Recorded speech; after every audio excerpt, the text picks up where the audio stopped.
Nama kerusi semua yang Snow White. Okey, semua yang Snow White. Okey gang, ini demo dia. Suara okey Okey, pusingkan dulu.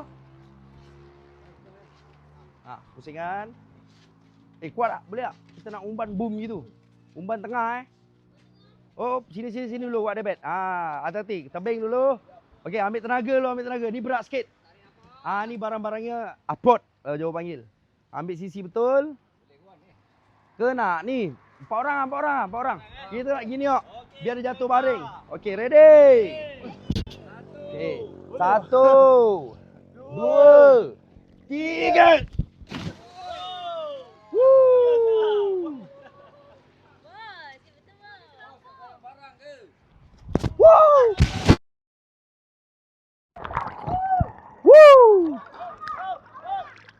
Wow. Woi, jadi raket. Dua orang baru dia boleh tenggelam.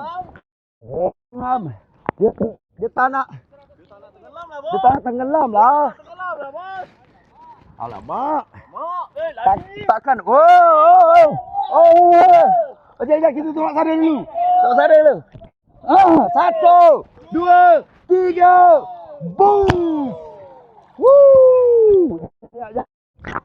Terentak. Okey. 1 2 3. Woo! Oi, ini bukan jati grade C. Tengok urat dia. Tengok urat jati dia betul-betul. Adakah ini barang grade C, grade B? Tenggelam Adakah ini grade biasa? Ni grade biasa ke macam ni? Dia tak mahu tenggelam. Tenggelam kau.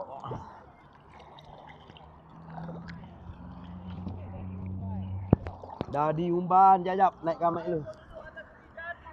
Alamak. Berakit-rakit ke hulu. Jap, letak dulu.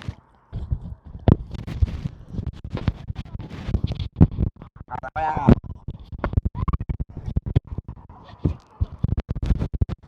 Ya. Tenggelam, mic masih hidup. Jap. Ini kita nak rendam ni full pasak. Di barang ni full pasak. Dia kalau pakai paku pasti dia renggang, okey?